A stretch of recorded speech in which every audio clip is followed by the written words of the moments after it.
ప్రేక్షకులందరికీ నమస్కారం. ప్రస్తుతం మనతో పాటు దైవాగ్య బ్రహ్మశ్రీ వీరాపురం సుబ్రహ్మణ్య స్వామి గారు మనతో ఉన్నారు. గురుగారితో మాట్లాడేద్దాం. నమస్కారం గురుగారు. శుభాశీస్సులండి. గురుగారు, జూన్ మాసంలో వృషభ రాశి వారి పరిస్థితి ఎలా ఉండబోతుంది? ఆర్థికంగా, ఆరోగ్యంగా, అన్ని విధాలుగా ఈ నెల వేళకి ఎలా ఉండబోతుంది? పాజిటివ్ అంటారు, నెగిటివ్ అంటారు, ఎలా ఉండబోతుంది గురుగారు? మంచి విషయమే మీరు అన్నట్టుగా. వృషభ రాశి వారికి, ఈ వృషభ రాశి వారికి వచ్చేటప్పటికి ఈ జూన్ నెల 6 నెలల్లో అంత అనుకూలంగా లేదు. ఏదైనా సరే ఇంపార్టెంట్ పనులు పోస్ట్ పోన్ చేసుకోవడం చాలా మంచిది. ఇంపార్టెంట్ పనులు అంటే గృహం కొనాలని అనుకున్న వాళ్ళు గృహాన్ని కొనకపోవడం మంచిది. అయితే గృహం కొనే టకటక కొంతమందికి కలిసి వచ్చే ఆడ జరిగిపోయే అవకాశం ఉంది. అయితే అలా అనేసి మనం కొన్నామనుకోండి, ఆ మాసం బాగలేదు కాబట్టి కొనడం వల్ల జీవితంలో ఆ ఇంట్లో మనశ్శాంతి ఉండదు, ఏవో గొడవలు, ప్రశాంతత ఉండదు, కలిసి రాకపోవడము, లేదంటే మళ్ళీ ఎప్పుడైనా సరే ఏదో ఒక కారణాల వల్ల, అనేక కారణాలు వల్ల ఏదో ఒక రకంగా దాన్ని మళ్ళీ అమ్ముకునే పరిస్థితి కూడా వస్తుంది. అందుకనేసి ఇట్లా ఇంపార్టెంట్ పనులు ఏవైనా సరే ఈ జూన్ నెలలో చేయకపోవడం మంచిది. ఇందాక ఇదే కాకుండా కొత్తగా ఎవరైనా సరే ఈ వృషభ రాశి వాళ్ళు నూతన వ్యాపారాలు చేయాలనుకోండి, అస్సలు చేయకూడదు. ఈ నెలలో 6 నెలల్లో జూన్ నెలలో నూతన వ్యాపారాలు ఏదైనా సరే చేయకూడదు. ఆల్రెడీ చేస్తున్న వాళ్ళు ఈ నెలలో బాగా జరగడం కోసం ఏదన్నా వాళ్ళు ఇంకా ఆ వ్యాపారం అభివృద్ధి కోసం ఏదైనా ప్రయత్నం చేయడం తప్పలేదు, మంచిదే. కానీ కొత్తగా వ్యాపారం ప్రారంభం చేయాలనుకున్న వాళ్ళు చేయకపోవడం మంచిది. అందులో మరీనో కొంతమంది ఈ ట్రావెల్స్ బిజినెస్ సంబంధించి కానీ, లేదంటే ఐరన్ బిజినెస్కు సంబంధించి కానీ, ఇటువంటి వాటి జోలికి అస్సలు పోకూడదు. నష్టపోయే అవకాశము, ఆ నష్టం ఏమిటి? ప్రమాదాలు, ప్రాణ నష్టాలు, ఆర్థిక నష్టాలు, ఆరోగ్య నష్టాలు, అనేకమైనటువంటి ఇబ్బందులు ఎదురయ్యే అవకాశం ఉంది. అందుకనేసి కొత్తగా ఎవరైనా సరే ఇండివిజువల్గా కూడా, అంటే ఇండివిజువల్గా అంటే వాళ్ళు పర్సనల్గా ఏదైనా బైకో, కారో, స్కూటీనో కొనాలనుకున్న వాళ్ళు కూడా ఈ జూన్ నెలలో కొనకపోవడం చాలా మంచిది. ఎందుకంటే వాహనం అంటేనే మన ప్రాణాలు దాని చేతిలో ఉన్నట్టు. వాహనం అంటే మన ప్రాణాలు దాని చేతిలో ఉన్నట్టు. అది మనకు కలిసి రావాలి. ఏది? వాహనం. ఒకవేళ కలిసి రాకపోయినా పర్వాలేదు, కానీ నష్టం అంటూ జరగకూడదు. నష్టం జరగకూడదు. ఆ నష్టం అంటే ఏంది? ప్రాణ నష్టాలు, ప్రమాదాలు జరగకూడదు. కలిసి రాకపోయినా పర్వాలేదు. కాబట్టి అందుకనేసి ఈ వృషభ రాశి వారు నూతనమైనటువంటి వాహనాలు కొనడం ఈ 6 నెలల్లో కొనకపోవడం మంచిది. వాళ్ళు పర్సనల్గా కూడా, అంటే వాళ్ళ పర్సనల్గా ఇండివిజువల్గా ఓన్గా వాడుకోవడానికైనా సరే కొనకపోవడం మంచిది. మంచి మాసంలో చూసుకొని కొనుక్కోవడం మంచిది. ఎందుకంటే మనం ముందే ప్రతి మాసం గురించి చెప్తూ ఉంటాం కాబట్టి దాన్ని బట్టి కూడా వాళ్ళు తీసుకోవచ్చు. అంతేకాకుండా ఇదే కాకుండా శనివారం ఏదైనా నూతన కార్యక్రమాలు చేయడం కానీ ఈ వృషభ రాశి వాళ్ళు చేయకపోవడం మంచిది. ఇంకా కూడా ఈ వృషభ రాశి వాళ్ళు ఆరోగ్యపరమైనటువంటి విషయాల్లో కాస్త జాగ్రత్త వహించాలి. ముందు జాగ్రత్త. వీళ్ళు తగిన సమయానికి ఫుడ్ తీసుకోవాలి. అనారోగ్య సమస్యలు అనేది అధికంగా వచ్చే అవకాశం ఉంది ఈ జూన్ నెలలో. సంతాన విషయంలో కూడా కాస్త ఏదన్నా జాగ్రత్త పాటించితే సంతాన శుభవార్తలు అయితే మాత్రం ఉన్నాయి. సంతాన విషయంలో అనుకూలత అయితే ఉంది. నూతన వ్యాపారాలకు అనుకూలం లేదు. అలాగే ఇందాక మనం అనుకున్నట్టుగా గృహయోగం విషయాల్లో తీసుకోకపోవడం మంచిది. ఇవే కాకుండా మామూలుగా అద్దెకు మారే వాళ్ళు కూడా ఉంటుంటారు. వాళ్ళ పరిస్థితి ఏమిటి? ఇప్పుడు అందరూ కొనడం అంటే ఉండదు కదా, అద్దెకు మారే వాళ్ళు ఉంటుంటారు. అయితే మనకు బాగున్న మాసంలో మారామనుకోండి, ఆ ఇల్లు వాస్తు బాగలేకపోయినా కూడా మనకు ఆ మాసం బాగుంది కాబట్టి ఆ సమయంలో ఆ ఇంట్లో మారడం వల్ల కాస్త కలిసి వచ్చే అవకాశం కూడా ఉంటుంది అన్నమాట. అదే వాస్తు బాగలేక, మనకు ఆ మాసము బాగలేక మనం అందులో ఇంటికి అద్దెకైనా సరే మారామనుకోండి, అక్కడ అన్నీ మనం అంతంత మాత్రమే సంపాదించేది. నెల తిరిగి చూడకదలిక వచ్చేస్తుంటుంది. మన ఇంటి అద్దెకే ఆలోచన చేస్తుంటాం. కానీ అది కాదు అసలు విషయం. అనేక విధాల నష్టపోయే అవకాశం ఉంది. అనేక విధాలు అంటే ఆర్థిక పరంగాను, ఆరోగ్య పరంగాను, లేదంటే చుట్టుపక్కల వాళ్ళతోనూ విరోధాలు, శత్రుత్వాలు, ఇలాంటి అనేక నష్టాలు కూడా జరిగే అవకాశం ఉంది. అందుకనేసి ఈ 6 నెలల్లో వృషభ రాశి వారు ఇంపార్టెంట్ పనులైనా సరే పోస్ట్ పోన్ చేసుకోవడం మంచిది. ఇంకా కూడా కొన్ని విషయాల్లో, వివాహ విషయాలలో ఇక్కడ ముఖ్యమైన విషయం ఏంటంటే వివాహ విషయాల్లో ఈ జూన్ నెలలో చూసుకోకపోవడం మంచిది. అసలు కొంచెం టైం తీసుకుంటే బెటర్. కొంత సమయం తీసుకొని తర్వాత చూసుకోవడం మంచిది. ఈ నెలలో చూడకపోవడం మంచిది. లేదు, ఒకవేళ చూసుకున్నటువంటి వాళ్ళు ఆల్రెడీ చూసుకొని ఉంటారు, ఒకవేళ నిశ్చయ తాంబూలాలు పుచ్చుకోవడం కూడా పనికిరాదు. ఓకే, బాగలేని మాసం కాబట్టి. నిశ్చయ తాంబూలం అంటే ఎంగేజ్మెంట్. ఎంగేజ్మెంట్ అన్నది పెళ్లి, ఎంగేజ్మెంట్ రెండు ఒకటే. కాకపోతే వ్యత్యాసం ఏమిటంటే అక్కడ మాంగళ్యం ముడుముళ్ళు వేస్తాము, ఇక్కడ రింగు ఉంగరాన్ని, అంగుళికాన్ని ఉంగరపేలికి ధరిస్తారు. ఇది అంతే. కుడి చేయి ఉంగరం ధరించడము అంతే, లేదా మాంగళ్యం కట్టడము ఒకటే. ఇంకా పూల దండలు కూడా మార్చుకుంటారు. అంటే ఇదంతా కూడా పూర్తిగా వివాహ తంతు క్లియర్ అయిపోయినట్టే. అందుకనేసి ఎంగేజ్మెంట్ అనేది కూడా పెళ్లితో సమానమే. మన మామూలుగా పూర్వం గాంధర్వ వివాహం అనేది, గాంధర్వ వివాహం అంటే ఇప్పుడు రిజిస్ట్రేషన్ మ్యారేజ్ కూడా అనుకోవచ్చు అనమాట. గాంధర్వ వివాహం అంటే ఇద్దరు పూలదండలను ఒకరినొకరు మార్చుకుంటే వివాహం అయిపోయినట్టే. అంటే మనసే ఇక్కడ ప్రధానం. మనసు ఇచ్చేసామంటే వివాహం అయిపోయినట్టే. మనసు ఒకరికి ఇచ్చేసామంటే అది వివాహం అయిపోయినట్టే, ఇంకా అయిపోయి అలాంటి ఇదనమాట. అటువంటి ఇది మనకు మంచి మాసంలో నిశ్చయితాంబూలాలు అన్నది పుచ్చుకుంటే ఇది ఒక రోజుతో పోయే జీవితం కాదు కదా.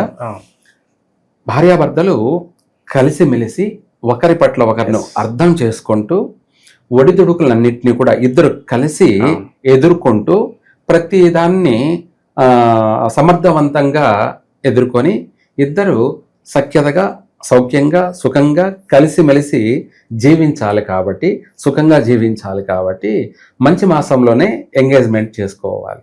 ఓకే, ఆ మంచి మాసంలో చేసుకోవడం వల్ల వాళ్ళ జీవితాంతము లాభాలే ఉంటాయి, సుఖంగానే ఉంటారు.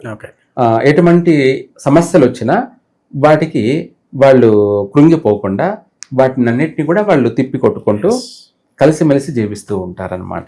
ఇక నిరుద్యోగుల పరిస్థితి ఏంటి గురువుగారు? ఉద్యోగుల విషయం కానీ, లేదంటే ఏదైనా వ్యాపారాలు చేసుకునే వాళ్ళు కానీ, ఇటువంటి వాళ్ళకి ఈ జూన్ నెల వచ్చేసి అంత అనుకూలమో తెలియదు. అయితే అనుకూలం లేదని భయపడాల్సిన అవసరం లేదు. అందులో కూడా వీళ్ళు అభివృద్ధి చెందడానికి వీళ్ళ ప్రయత్నం వీళ్ళు చెయ్యాలి. అయితే వీళ్ళు ఏంటంటే పొద్దున్నే సూర్యోదయానికి ముందే ఈ వృషభ రాశి వారు ఒక పిరికుడు కల్లుప్పు, పిరికుడు కల్లు, రాళ్ళుప్పు అంటారు, లేదంటే దొడ్డుప్పు అంటారు ఈ ప్రాంతాల వారిగా లాంగ్వేజ్. ఒక పిరికుడు ఉప్పు తీసుకొని అందులో ఒక 5 గింజలు మిరియాలు వేసి పిరికుడుతో ఆ ఉప్పుని తల మీద నుంచి 3 సార్లు చుట్టి, 2 సార్లు రివర్స్ చుట్టి, రైట్ క్లాక్ 3 సార్లు, యాంటీ క్లాక్ 2 సార్లు చుట్టి దాన్ని నీళ్ళల్లో అదే మనం సింకులో అయినా వేసి వాటర్ పట్టేసుకోవడం. సింకులు అయిన పక్షాన ఏదైనా ఒక మగ్గులో నీళ్లు తీసుకొని అందులో వేసి బయట చెట్లకు లేకపోతే బయట పారేసేయడం. అలా చేస్తే కాగల కార్యం గంధర్వులే నెరవేరుస్తారు అన్నట్టుగా, అంటే ఓ పాజిటివ్ అనేది ఏర్పడుతుంది అనమాట. ఈ గ్రహ అనుకూలత ఏర్పడుతుంది ఇలా చేయడం వల్ల. రెండోది నర దృష్టి యొక్క ప్రభావం వైదొలిగిపోతుంది. ప్రకృతి సహకారం అంటే మనకెవరైనా సరే పెళ్లికి భిక్షం పెట్టిన వాడు కూడా మనం చూడగానే పిలిచి పని ఇవ్వడం, లేదంటే ఉద్యోగం ప్రయత్నిస్తే ఉద్యోగం ఇవ్వడం కానీ, మనం ఎవరన్నా పోయేసి ఆర్థికంగా సహాయం అంటే అప్పుగానైనా మనం అడగగానే లేదనకుండా ఎదుటివాడు ఇవ్వడం, ఇలాంటివన్నీ కలిసి వచ్చే అంశాలు అన్నమాట. అలా చేయడం వల్ల రోజు చేసుకోవచ్చు, లేదంటే శనివారము, మంగళవారం లేదా ఆదివారం, మంగళవారం, శనివారం 3 వారాలు చేసినా వీళ్ళకు నష్టం జరగాల్సిన దానికి బదులు లాభమే కలుగుతుంది. ఓకే. లాభమే కలుగుతాం. అంటే ఎగ్జాంపుల్ చెప్తా. నేనే ఉన్నా అంటే సపోజ్ గ్రహ అనుకూలత లేదు, నేను మిమ్మల్ని వచ్చి ఆర్థికంగా సహాయం అడిగాను. అప్పుడు నువ్వు ఆలోచన చేస్తావు ఏమని, ఇద్దామా ఇవాళ వద్దా అని ఆలోచన చేస్తావు. అది నెగిటివ్ ఉంది కాబట్టి ఆలోచించడం. ఓకే. అదే పాజిటివ్ అంటే అడగగానే స్వామి అడిగాడు అని చెప్పేసి ఆలోచన కూడా చేయవు. ఎంత కావాలి స్వామి, ఎప్పుడు కావాలి అని చెప్పేసి అడిగేస్తావు. లేదంటే ఉంటే ఇప్పుడే తీసుకెళ్ళు అని చెప్పి కూడా ఇచ్చేస్తావు. అది పాజిటివ్. నెగిటివ్ అంటే ఆలోచన చేస్తావు. ఆలోచన చేసి ఆలోచనలో ఇంకా కూడా ఇంట్లో వాళ్ళ సలహా తీసుకుంటాను. అప్పుడు ఏమైందంటే ఇంట్లో వాళ్ళు కూడా నెగిటివ్ అంటే చెప్పినప్పుడు ఇక్కడ స్వామి లేదు స్వామి అని అంటావు. అయిపోయి నెగిటివ్. అంటే ఇలా దాన్ని కూడా పాజిటివ్గా మార్చుకోవడానికి నేను కూడా దైవ దర్శనం చేసుకోవడము, లేదంటే ఇందాక నేను చెప్పిన ఈ పరిహారం చేసుకోవడం వల్ల ఏమవుతుందంటే నాలో తెలియనటువంటి గ్లో పాజిటివ్ పడుతుంది. నేను అడగగానే నువ్వు లేదనకుండా సహాయం చేస్తావు. అంటే ఒక ధన సహాయం అని కాదు, ఏదైనా సరే. సపోజ్ పెళ్లి చూపులకే లేదా వెళ్తున్నాం, మనలో అమ్మాయి చూడగానే మనల్ని ఇష్టపడాలి. చూసి చూడగానే నేను ఈ అబ్బాయినే చేసుకుంటాను ఆలోచించి చెప్తానంటే దేవుడు ఆలోచిస్తామన్నామంటే అయిపోయి ఇంకా అనుమానం వచ్చింది. ఆ నెగిటివ్ ఉంది కాబట్టి ఆలోచించి చూసి చెప్తాంలే అయిపోయి. తర్వాత మళ్ళా మనం వచ్చి రిటర్న్ ఎన్ని కాల్ చేసినా రెస్పాన్స్ ఉండదు. అది అనమాట. అటువంటి నెగిటివ్ అనేది ఇలా. దాన్ని పాజిటివ్గా మార్చుకోవడం ఇందాక మనం చెప్పిన ప్రతిరోజు కూడా రెమెడీ చేయడం వల్ల అవతల చూడగానే అమ్మాయి నేను ఆ అబ్బాయినే చేసుకుంటాను అనే ఒక సలహా. ఇవన్నీ కూడా మనకు పాజిటివ్ శుభప్రదమైనటువంటి మెసేజ్లు. ఉద్యోగ విషయాల్లోనే కాకుండా ప్రతి విషయంలో కూడా మనం ఉద్యోగమే అనుకుంటున్నాం. ఉద్యోగం అనేది మన జీవన ఉపాధికి ఇంపార్టెంట్ అయిన విషయం కాబట్టి అది అంటే ప్రతి ఒక్కరు ఏ పని మీద ప్రయత్నం చేస్తున్నారో వాళ్ళందరూ కూడా సక్సెస్ కావడం కోసం ఈ పరిహారం చేసుకున్నట్టయితే, అంటే ఇది ఇంట్లోనే పరిహారం చేసుకోవచ్చు. ఇప్పుడు దేవుడి దగ్గరికి ఒకవేళ టైం దొరకపోయినా, గుడికి వెళ్ళే సమయం దొరకపోయినా, కొంతమందికి దగ్గరలోనే అందుబాటులోనే ఉంటుంది, వెళ్తారు. కొంతమందికి వీలు కాకపోవచ్చు, ఇది గుడికి వెళ్ళే టైము వాళ్ళకి అక్కడ అందుబాటులో లేకపోవచ్చు. అలాంటి వాళ్ళు కూడా ఇంట్లోనే పరిహారం చేసుకొని వెళ్ళడం వల్ల వాళ్ళకు గ్రహ అనుగ్రహం అనేది కలుగుతుంది. దానివల్ల వాళ్ళకు ప్రతి కార్య సిద్ధిరస్తు, అంటే ప్రతిది కూడా సర్వకార్య సిద్ధిరస్తు. ఓకే గురుగారు, చాలా వరకు ప్రతికూలపు వాతావరణం అయితే కల్పిస్తుంది. అవును. మరి కొంచెం అన్నింటిలోనూ పాజిటివ్ జరగాలన్నా కూడా ప్రజెంట్ ఉన్న గ్రహస్థితి బట్టి వృషభ రాశి వారు కామన్ గా ఎలాంటి పరిహారాలు చేసుకుంటే బాగుంటుంది అంటారు ఈ నెల? ఈ రాశి వాళ్ళు, వృషభ రాశి వాళ్ళు శివునికి వీలైనంత వరకు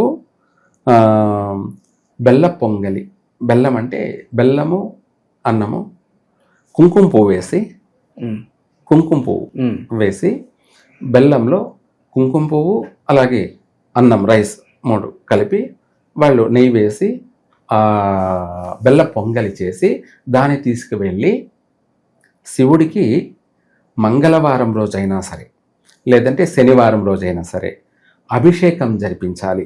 ఈ బెల్ల పొంగలితోటి, ఆ బెల్ల పొంగలితోటి అభిషేకం జరిపించారనుకోండి, ఎంత పెద్ద సమస్య అయినా సరే, మనము వివాహ విషయం అనుకోవచ్చు, లేదంటే ఆరోగ్య విషయం అనుకోవచ్చు, విదేశీ అనుయోగ విషయం అనుకోవచ్చు, లేదంటే ఉద్యోగ విషయమే అనుకోవచ్చు, ఇటువంటి ఎన్ని సమస్యలు ఉన్నా కూడా వాటి అన్నిటి నుంచి తప్పించుకు తిరుగువాడు ధన్యుడు స్వామి. అంటే ఈ బెల్ల పొంగలితో అభిషేకం చేయడం వల్ల ఎంతటి కార్యమైనా సరే మనల్ని వరిస్తుంది, విజయాన్ని మనం వరిస్తాము, తిరుగులేదు అందులో. ఈ మంగళవారం శనివారం 2 రోజులైనా చేయొచ్చు, లేదంటే మంగళవారమో శనివారమో వాళ్ళకు వీలు చూసుకొని ఈ రెండిట్లో ఏ వారం చేసినా కూడా సర్వ సకల కార్య సిద్ధిరస్తు జరిగే తీరుతుంది. అది మనం చెప్పడం కన్నా ఇది చెప్పింది ఆచరిస్తే వాళ్ళు చెప్పాలి, ఎవరు చేసి అనుభవించినటువంటి భక్తులు చెప్పాలి మనకు. ఓకే. సో ఖచ్చితంగా వాళ్ళకి రిజల్ట్ ఎలా ఉంది అనేది కామెంట్ వాళ్ళే రూపంలో చెప్పాలి. పెట్టినా కూడా మనకు తెలుస్తుంది. అవును, కామెంట్ రూపంలోనే వాళ్ళు చెప్పాలి. అవును. మనం చెప్పడం ఏంటంటే అందరూ చాలా మంది చెప్తూ ఉంటారులే అనుకునే వాళ్ళు కూడా ఉంటారు. అవును. మనం ఎన్ని చెప్పినా వాళ్ళ బాగు కోసమే. వాళ్ళందరూ బాగుంటేనే మనం బాగుంటాం. సర్వే జన సుఖినో భవంతు. ఎప్పుడు మనము అనుక్షణము ఇక్కడ కులము మతము అంటూ ఏమీ లేదు. అందరూ కూడా సుఖంగా ఉండాలి, సౌఖ్యంగా ఉండాలి, అందరూ కూడా అభివృద్ధిలోనే ఉండాలి, అన్ని రంగాలలో కూడా వాళ్ళు రాణించాలి అని చెప్పి మనం కోరుకుంటాం. ఎందుకంటే వాళ్ళందరూ బాగుంటే ఆటోమేటిక్గా 100% నేను బాగుంటాను కాబట్టి. ఓకే. ఓవరాల్ గా జూన్ మాసంలో వృషభ రాశి వాళ్ళందరూ కూడా ఎలా ఉంటుంది, ఎటువంటి పరిహారాలు చేసుకోవాలి, చాలా బాగా వివరించారు గురుగారు. ధన్యవాదాలు గురుగారు. సర్వే జన సుఖినో భవంతు.